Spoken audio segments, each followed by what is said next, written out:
So now I would like to introduce to you our speaker for tonight. Tim Humphries is the Gila County Supervisor for District 2. And you can tell us where District 2, north to south, takes us. Okay. All righty. Yeah, and thank you very much, and thank you for asking me to speak this evening. Right now, I'm also chairman of the board. Oh, good. And so my district runs pretty much from Geisela down through Tonto Basin, Roosevelt, Wheatfields, Globe, and Miami. It's a pretty reasonable district. It's not scattered out like Supervisor Klein's is. And so that's basically where I am. So as far as I come this way is Geisela. To give you a little bit of background, prior to being elected as a county supervisor, and I still own and operate a construction company, but I've been self-employed pretty much my whole life.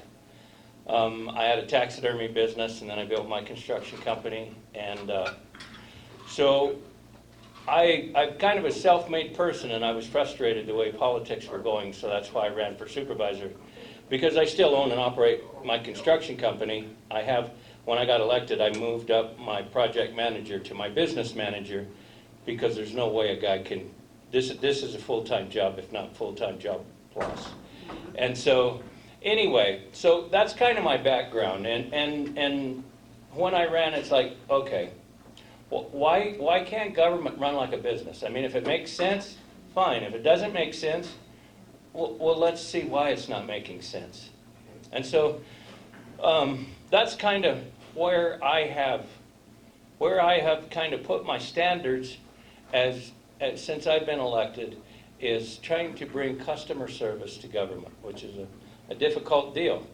But it's kind of working. You know, first of all, okay, my pet peeves were blight and infrastructure, especially down in my area. I know Payson has grown a lot, and I'm glad it has. But down south hasn't grown so much, a lot of blight, a lot of things. And so, you know, that's kind of what I was interested in, is cleaning up some of the places and getting infrastructure. And so one of my accomplishments is a dollar dump day.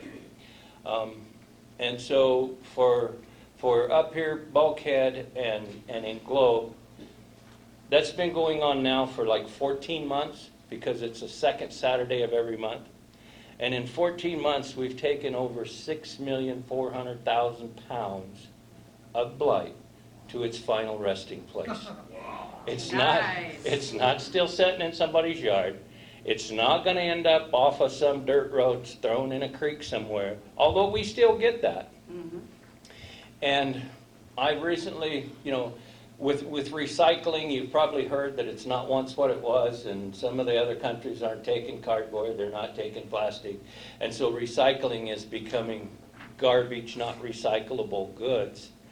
And so I can see some changes coming to the future, but I'm not ever going to let them take away the dollar dump day. I mean, there's abuse to it. You know, there's contractors that take their contractor sign off their truck and take 4,000 pounds of roofing to the dump on second Saturday. And, you know, these kind of things. And so there may need to be a little regulation in the future, but that's something that I really pushed. And it took me almost 2 years to get that done. But that's one of the things I accomplished that I think has done a lot to help clean up our communities. Because code enforcement, when they go tell somebody, hey, you know, you got 30 days to clean up your property, we'll get it cleaned up because you can do it for $1. You know, I mean, there's no excuse. And so along with that blight, when I was elected supervisor, there was code enforcement. But code enforcement, if they came out and found you in a violation, then they would summon you to a hearing officer. Well, when I was elected, the hearing officer was also a paid county employee. So you had a paid county employee summoning you to go see a paid county employee. So therefore, it was difficult to implement anything against you because they were both paid county employees. So I worked a long time on getting that policy changed.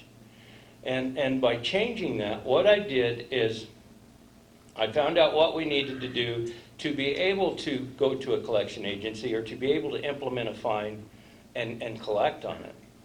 And so what had to happen is we needed a hearing officer that was not a paid county employee. Okay?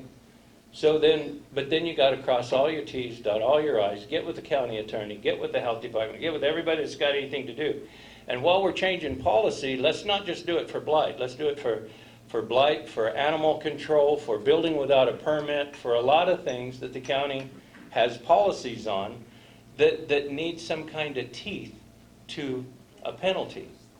And so the thing of it is through a lot of changing, and with the help of some great staff and our county attorney, now we have a hearing officer who is a subcontractor to the county and licensed by the state to be a hearing officer. So now if they implement them, if you're summoned to a hearing officer and he implements a fine upon you, and you think, I don't have to pay it, never have before. Well, yeah, you do, because now we can turn you over to a collection agency. Do we do that often? No, we don't. Because if people are elderly, if people, just need some help, okay, that's understandable. But for the people that just flat neglect, we have some purpose. Or the person that's been turned in the last 5 years, 15 times in the last 5 years, those are the people that we kind of need to change their mind whether they want to or not. And so, so those are a couple good things that I feel real good about, have made those changes. But what I feel good about too is one of the things when I was running, everybody said, what do you want to be a supervisor for? Well, because I want the challenge of it. And it's like, they don't do nothing. Last 5 years I've called mine, he doesn't even return my calls. Why would anybody want to be a supervisor? And I thought, oh man, this really has to change. So when I got elected, for all of the little places in my district, from Geisela, Tonto Basin, Roosevelt, Claypool, Globe, I set up monthly meetings. And Chamber of Commerce or Firehouse or someplace in that area. And I advertised my public meetings. If you go to the courthouse and want to talk to a supervisor, you can talk about things that are on the agenda. You can't talk about things that aren't on the agenda. So if you go to a supervisor's meeting, you can address the board. You can fill out the paperwork and address the board, but they can't. I can't talk to you about it unless it's on the agenda. So I said, okay, I'm going to have these public meetings so you people can come and talk to me. I don't live in your area. I don't live in your block. I couldn't find your house. So I need to know what's going on in your area. How is my road department doing in your area? How is animal control doing in your area? These are things that, from a businessman's state of mind, if I'm building a house, I go by there every day. I need to know what the electricians are doing, what the drywall guys are doing, because it's my project. If they screw up, it's my job. And so the thing of it is I brought that to the supervisor. So that's why I get in front of these people every month. And it changes. Some people have complaints, I see them, and then I don't see them again. 3 or 4 months later, they got another complaint, they come. But then in some places, I've had a following, because what the neat thing is when I first started having these meetings, people didn't come much because they were every time they had opened their mouth before, it had fallen on deaf ears. And I can understand that. And so I just kept having meetings, and people would show up, and they'd challenge me. And it's like, fine, hold my feet to the fire so I can go hold staff's feet to the fire. Because if you don't tell me staff's not doing something wrong, I can't go tell staff that we need to change something. Because if I go to Public Works Director, things are great. And probably from his point of view, they are. I'm not saying anything against him. But looking at the world through your eyes, he's not seeing that a lot of times because he's not in front of you. So by showing up at a lot of these places, and talking to these people, and if they have a problem, well, let's go look at it. I've got a camera, you know, and so we would go look at these potholes that have been there for 3 months and nobody else saw it, or some of these things. And what's good about that, what's become of that, is I found out, you know, like in Geisela, we've had flood issues for quite some time over areas that had been neglected because there used to be an HOA. Now there isn't an HOA, so nobody cleans out the flood drains, so now the water just goes where it wants to. And there was the other creek wash that if it wears much more, it's going to take some houses out. And so you bring up a flood and you build up and bring up doing work in creek washes and things. Well, then everybody says, oh man, Army Corps engineer is really a pain in the neck. You don't want to deal with Army Corps engineers. So I called the director of Army Corps engineers, Kathleen Tucker. She came and walked some of these creeks with me. So anyway, we ended up with permits, because then they say, okay, if you work in a creek, you got to do it for a 100-year flood. Well, what's a 100-year flood? Oh, you got to go all the way to bedrock and 40 feet high, and you know, because I'm not going to be here when there's a 100-year flood. And if there is, it's liable to wash whatever I build away anyway. Can we do maintenance on just some of the stuff that's washed away? So if we have topo map of what it looked like 5 years ago and what it looks like now, okay, we can prove to Army Corps engineers that there was a dike there. I don't know who built it. I don't know who's responsible for it, but you can see that it's washed away. Can we put it back as a maintenance deal? I don't care if it lasts 10 years and we got to do a maintenance again. Because and so we've had a lot of luck with Army Corps engineers, because now I've got a permit. At this time, we just rebuilt a berm and did some work in the Big Sandy in Geisela.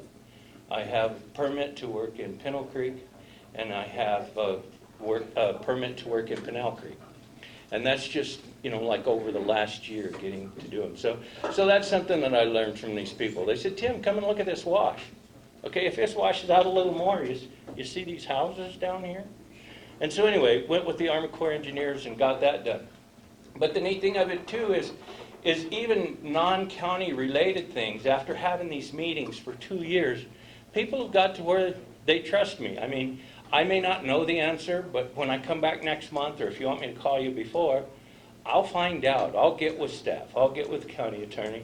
I'll find out what I can to help you with some information, because it's going to help me and make me a more intelligent person by having that information. So even Tonto Basin, I had a crowd about like you guys, and they said, you know what, we're so tired of APS and our electric bills, because all of them are estimated. Nobody reads our meter. If I get one more estimated bill, and it's like, okay, I don't read your meter, but let me check. And the thing of it was, is I called APS and I said, we've got some people here that are pretty upset, some of my constituents, about their bills being estimated instead of read their meters. Well, APS used it as I guess a training deal for them, because they brought 5 representatives from different parts of APS. And to my next meeting, they talked to all the people. Not only that, then they brought service people out afterwards, and they changed out a lot of those people's meters, so now they can be read instead of estimated. But they used it to bring their line guys out, and they went over the lines. They've got a storage battery there that has had some difficulties, so they came to look at that. So anyway, Roosevelt, same thing with Salt River Project. They were having issues with power outages and things. So got Salt River Project there. And when he left, we had trees cut out of lines that have been in lines for 4 years, but the guys that drive around in the little tree truck just never happened to see them until their boss's boss's boss said, does this picture look familiar to you? Here's the address. Maybe you guys need to cut that out. Can't believe you haven't seen it the last 2 years. So, that's helped a lot just by having public meetings and working with the public. And, you know, if they're having a building permit issue, which is another thing. Licensed general contractor for 23 years. I actually quit building in Gila County for 3 years because it was extremely difficult to get a building permit. And so that was another one of my pet peeves. So I got with the county manager and said, man, we have to do something. And so what we ended up doing is we hired a firm, which ended up being one individual, and for a year he worked with planning and zoning to help their customer service and their permit process. It used to take like 30 days to 45 days to get a set of plans back once you turned them in. And that was just back. If there were red lines on them, you still don't have a permit. And so now they've done it within 10 business, now they've done it, and 100% of the time, the last several months, they've done it within 10 business days, get your plans back to you with the red lines. If there's no red lines, then you get your permit. But if there's red lines, something that they found difficulty in the building plans, then you needed to fix it and bring it, you know, back on how you were going to build it. And then it goes through. So anyway, that was a great thing because that was one of my pet peeves. Because like I say, infrastructure, if we have an investor want to come here and do something, and he keeps running into a brick wall, he's got money to spend. He's going to invest it. If he can buy property in Louisiana and they're going to help him build houses, he's going to spend his money in Louisiana, not Gila County. So anyway, so for infrastructure, that was a great deal that now we have gone through planning and zoning. And the person that we hired to do that was a gentleman by the name of Homero Villa, but he is now assistant county manager. After he did so good in rebuilding planning and zoning, I want him to look at all our departments in Gila County. And he does. He's a great individual. He's there to help, and he's helped with a lot of projects. Roosevelt, some of their flooding issues, we have gotten aerial studies now and know what the water's doing, where it's running. We're designing places for the water to go so that people aren't ended up with ponding in the roads and in their yards and things. So we've done a lot of things in just a matter of a couple years, and still working on it. Because like I say, I'm still working on infrastructure. We're working with the realtors down south, and also too now planning and zoning.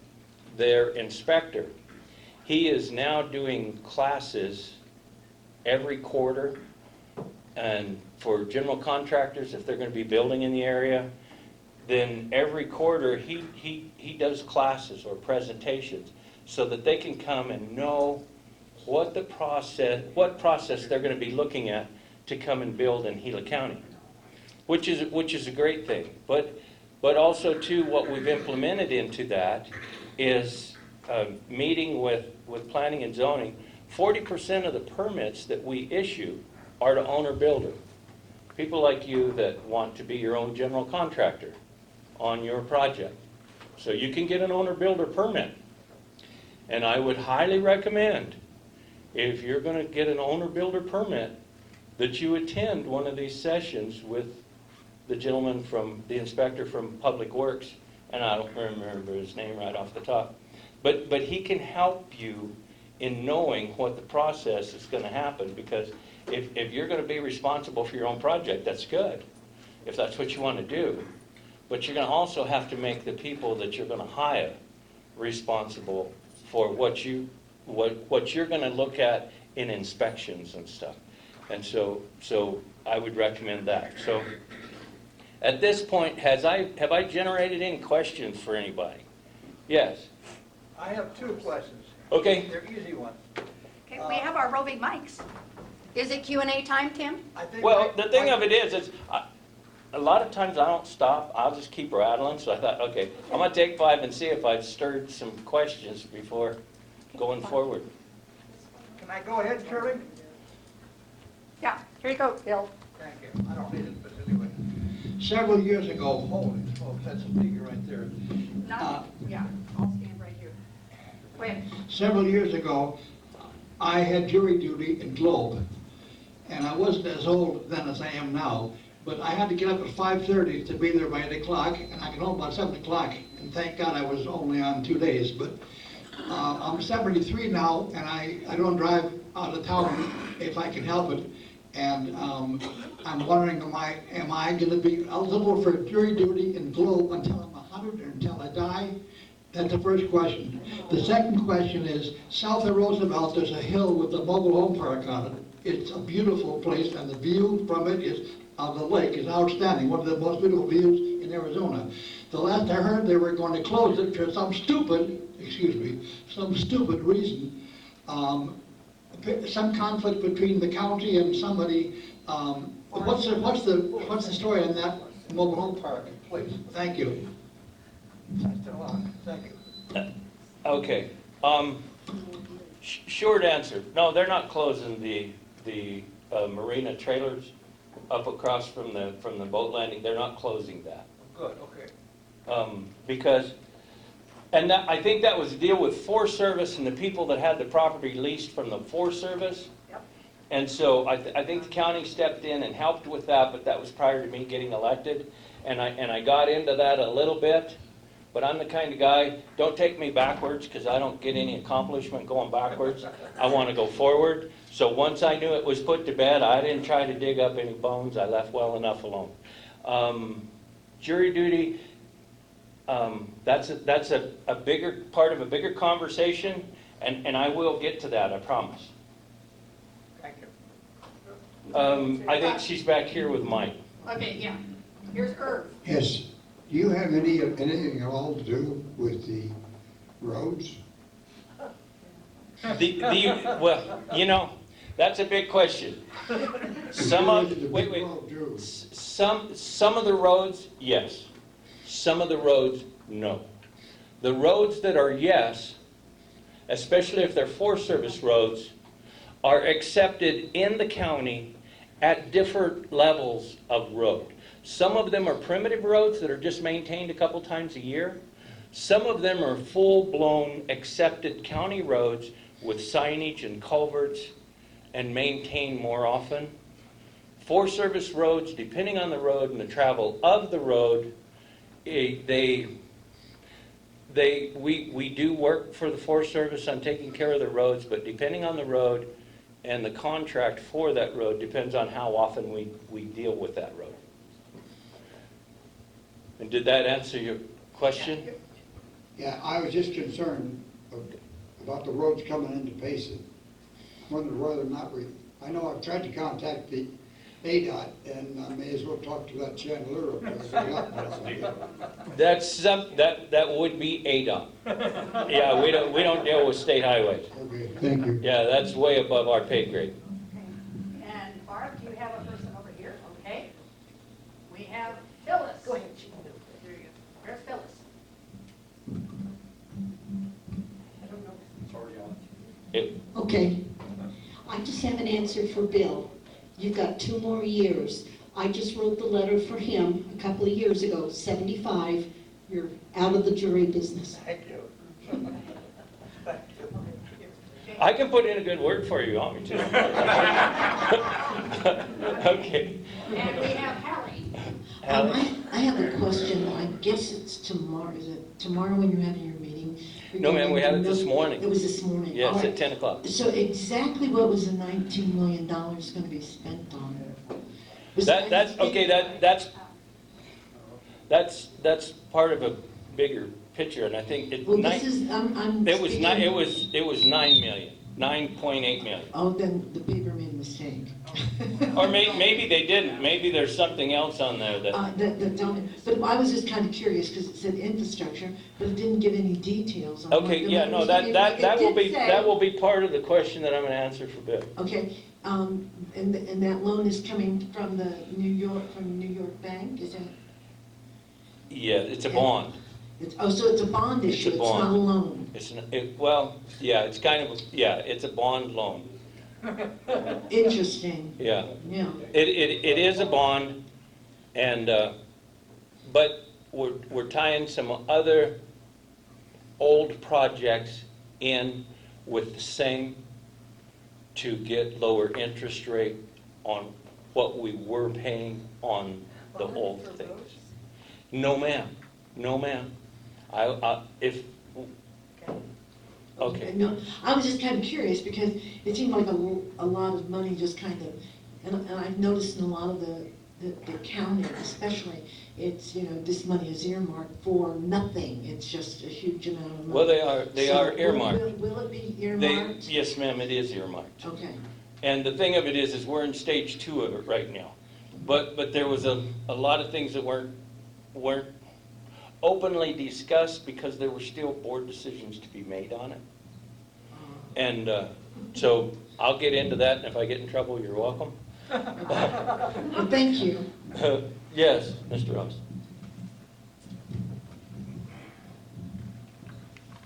Thanks for coming tonight, and apologize for a smaller group than you deserve, because you're really on the ball. I know, I never met you until we had a hearing in Globe, and you were running for supervisor. And one of the things that really interested a lot of us, that still interests us, is that they were getting ready under the Obama administration, Hillary Clinton, to move 1,000 immigrants into Globe in that old mining housing. And it was going to be a gun-free zone. And I remember you voting against that, or saying that night that you were against it. And that was one of the basic reasons. Now, they haven't given up yet. They came in here and tried to get 500 Chinese students in here for these skating rinks, and doing some checking, that was worth $30 million on the black market. In fact, they made several arrests in California by bringing these students in. And a lot of these real high-dollar families out of state, they're allowed to bring in 7 support people. So you could have brought 7,000 immigrants in Globe, 3,500 in Payson, 240 in Cottonwood, 5 in Star Valley. I have a very close friend that's married to one of them, and I'm right on the money. And I've talked about this with Paul Gosar and several prominent attorneys. And I really thank you for your initial support. You recognize that for what it was. Well, yeah, that's kind of like going to a motel that doesn't smell like curry. Anyway, I've got 2 questions that I'm going to answer with the same deal here. So another question? That's fine. My memory's that good. Frank? Had a question about the meeting, I guess it was this last Friday, about the Fossil Creek Road.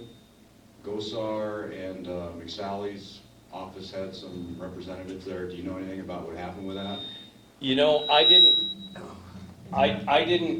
get any, I haven't heard any material on that, but we had some IT issues, and so I haven't bothered to check some of my emails for a couple days.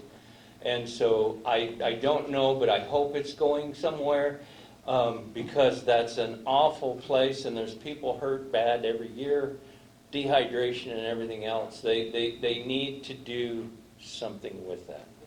And it's not in my district, but I support anything that's going forward with any project. And that's something we've lobbied about, going to Washington. Years. Yeah, and that's a good thing too. All 3 of your supervisors are on national committees, and we go to Washington and lobby. Yes, ma'am. When you were talking about the blight, you talked about a hearing officer being a paid employee as opposed to a contractor. What difference does that make when it comes to collecting or a fine? What I was told by county attorney, he could still fine you, but it would be difficult for us to collect any fine because they were both paid county employees. You had a paid county employee sending you to a paid county employee to implement a fine upon you.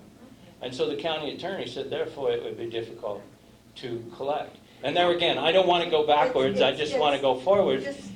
Because we spent 1.5 years changing that policy, so I'm not going to go back why we needed to change it. It's a state statute that requires if Okay. somebody is going in for something to be built, they cannot go Okay. to the same agency twice for the same approval. Okay, So that's well, see, the yeah, same there law. again, I don't go backwards, I try to go forwards, and so now that we got it changed, there was a reason I spent a year and a half changing it.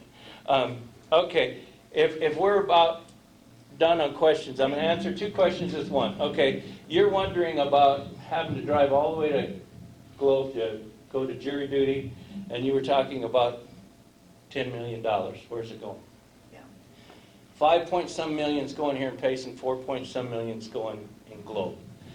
And as a general contractor, there again, if I walk up to your house and I'm falling through your front porch to knock on your door that swings automatically open and it's raining and the rain's hitting me on the head from your porch, I don't need to fix your steps. I need to fix multiple problems. Gila County right now needs justice court in Payson. Our jail in Payson is from the Flintstones. Needs some help. Our juvenile facilities need some help. Okay, that's where that money's going. And in Globe, animal shelter. Our animal shelter down there is about half the size of this room.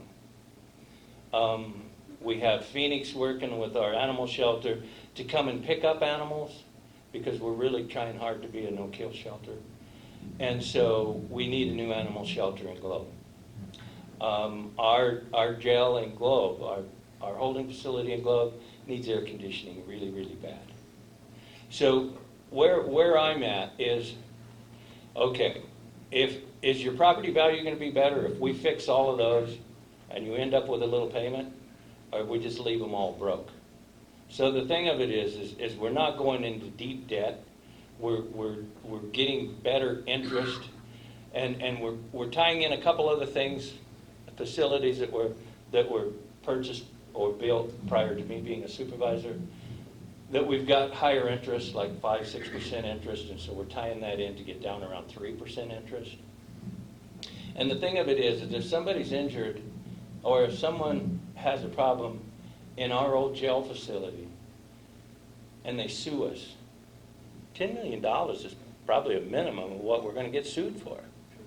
So if we can get a justice court up here, if we can get our jail up here fixed, if we can get our juvenile facility working better, if we can get our county buildings functioning better for the constituents, and we can get stuff done in Globe, my opinion, that's money well spent. But like I say, it's not something that I've talked a lot about in the past because there's still one more board decision to be made. Do you know what I mean? So I've just put forth the information, and I don't think it'll make much difference, but the other 2 supervisors know how I feel about it. And I told you what it was going for. I didn't say like it, dislike it, vote for it, not vote for it. But, okay, we're down here, Bill. Okay, Bill's next. This is Irv here. Yeah. Irv again. You were talking about the trees and some of the problems that we're having with our pine trees. No, I don't remember saying anything about Yes, you were talking about, do you have anything to do with that? Oh, with the power lines. Just for the power line? No, sir, that's all the power companies.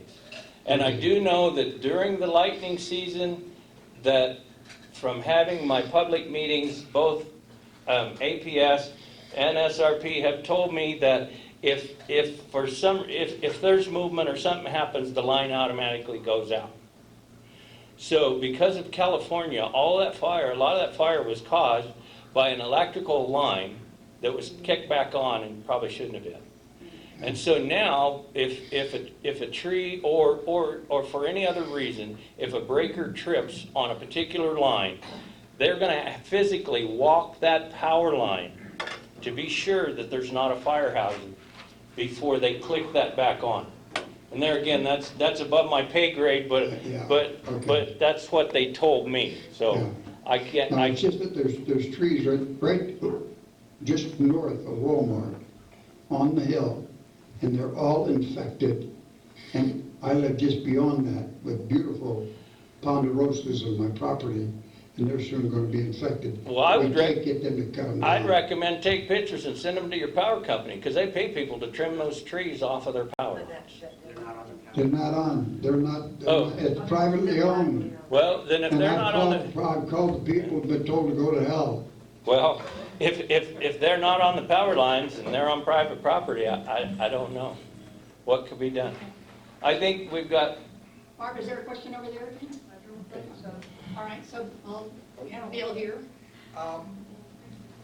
Some of you may know, tonight there's a baseball game between the American League and the National League, the best players of each league, and that may be why we didn't fill 3 rooms tonight, sir. that's okay. That's okay. I'll come back, and I'm really not offended. But also too, going forward on future projects, one of the good things I felt that we have done is, I don't know if you've gone to Discover Gila County or Yes. not. Have you looked at that website? Beautiful. You know, the thing of it is we have a lot of things to offer that nobody knows about. You don't know how many meetings I've been in Phoenix and Tucson. I live at Roosevelt Lake. They say, Tim, where do you live? I said, Roosevelt Lake. And they say, where's that? That's a little piece of my heaven, and you don't know where it is? That's offending. So the thing of it is now people are going to know where we live. And I mean, you know, the Pinal Mountains behind me goes from 7,000 feet to 3,000 feet. And if you don't have any brakes, you're going to do it in about 5 minutes. And so the guys that come up mountain biking, and there's a lot of them from Phoenix, now that they know it's there. Well, you know what? Then that's going to create a job for somebody to get a little mountain bike shop on the weekend. He's a mechanic, but he works on bikes on the weekend. Same thing, Salt River Canyon. We get people, you know, wanting to float Salt River Canyon. All right, there's another little business. Bird watching. Who knows where that can lead to, because there's a lot of people that they don't want to go overseas for vacation. There's younger people, Phoenix and Tucson, that would love to go on a vacation, but there's parts of Arizona they didn't even know were here.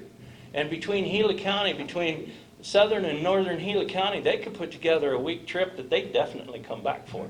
And all the million miles of Forest Service road that we have, you know, the quad riding and stuff has become a family sport. I mean, I've seen 30 of them in a line. God love them. Come up here, buy lunch, have a motel, and go home on Monday so we can enjoy it on Wednesdays and Thursdays. You know? Don't get hurt. The thing of it is, too, we're also in meetings for broadband. You know, that's so important for infrastructure. I'm not going to go any further than that because, like I say, we're at the tip of that. But that's things that we're having meetings about. That's good things to look at in the future. And so, like I say, blight and infrastructure were my big things. And I'm doing all I can to try to clean some of this mess up by changing ordinances, by helping with our hearing officers, helping with our code enforcement officers. And it may come to the point that the constable will start serving you instead of one of the code enforcement people, because those guys carry guns. They've been in law enforcement. And believe me, some of these places that they got to knock on the door, I wouldn't feel comfortable knocking on the door. So, you know, we just keep trying to work. Like I say, I've been self-employed my whole life. I'm used to customer service. And that's what I'm trying to do here. And if something's broke, let's try to fix it. You know, and if it doesn't make sense, why doesn't it make sense? You know, let's work on it. And so, yes, ma'am. Who is responsible for the upkeep of the jails? I know that the sheriff, like if you keep U.S. Marshal prisoners there, they charge them to take care of them. So does that money go to the sheriff's office, and should they be responsible for taking care of them? We have facilities management. We have a facilities group. We have our own little maintenance guys that do maintenance on our facilities, unless it's above them and then it's subcontracted out. Shirley, you had your... Yeah, can you give us an update on the, I can't remember the name of the fire, but the Superior fire that... Woodbury fire, yes. Yes, I was an evacuee on that. Thing of it is, you know, if you live up here, Supervisor Martin's been having pre-season fire meetings forever. I thought, what a smart lady. So when I was elected, I started having them in Globe. Until 2 years ago, there was never one. in southern Gila County. Well, since then, we've had the Pinal Fire and the Woodbury Fire. And we were pre-evacuation on the Pinal Fire, and we were evacuated on the Woodbury Fire. So by having the pre-season fire meetings was unbelievable. The communication barriers that are broke down when in March and April, when it's slow time, nobody's fighting fires, when you get DPS, Department of Public Service, you get Highway Department, you get the county, you get the Forest Service, you get all of your fire departments, and all of this, all in one room to talk about, okay, what if? And if I put a tanker of water up there on the side of the hill, will everybody have the right fitting to use that water? And you know, communication with the state is so important because, you know, there's some counties that they've gone in and you know, they haven't had the pre-fire season meeting, they haven't opened communications, and so it's so great to have a lot of these communications already done before they even start. But I think the update on it was, I think it ended up burning like 123,000 acres. It burned from Gold Canyon to 88, which is the road when you turn off the dam, go down Canyon, Apache, and Saguaro, all the way down to Phoenix. So it went from there to Gold Canyon, Highway 60, top of the world, to 188 right there at Roosevelt. So that's the footprint of that fire. The professional thing of it is evacuation went extremely well. Gila County opened the fairgrounds up. People that had, you know, pigs, goats, cows, whatever, horses, you could put them at the fairgrounds because we had all of our fair stuff set up. We also had we have 20-some trailer hookups at the fairgrounds. So people that were evacuated, if you have a fifth wheel, we opened it up. There was an emergency shelter where you could stay at Lee Carnegie, Miami school, and also too, Humane Society was there. So if you had 2 little dogs or a cat or whatever, the Humane Society was there to help you with those. And out of 123,000 acres, no one was injured except for minor heat issues and abrasions. So no firemen were hurt. No structures were damaged, and there was a lot of ranches and stuff in that area. No structures were damaged. So to be what the 5th largest fire, it was done very, very, very professional. So my update on it is, you know, going into it when it first started, they did a talk, and, you know, like I said, we've been working on it since March, and we didn't know where we were going to burn or how bad, but in March we knew we were going to burn somewhere. There was just too much of a wet winter. Not too much. I'll take all the winter they'll give us. But we had a lot of grass that was going to dry out. So we knew we were going to burn. And the lightning hasn't started yet, so we may still burn. So I told all the firemen, go home and get a lot of rest, because we may have a lightning season. But the thing of it is for the 2 years that I've been a supervisor in the preseason meetings and going through the Pinal Fire and the Woodbury Fire, I have 100% confidence in the firefighting teams to keep everybody safe. They just did a fantastic job, in my opinion. All right. And so if there's no further questions, Okay, thank you very much. thank you. All right, Tim, are you able to stay around just a little bit more? Yeah, I'll be So around people for a can- little while. Okay, can talk afterwards? Sure.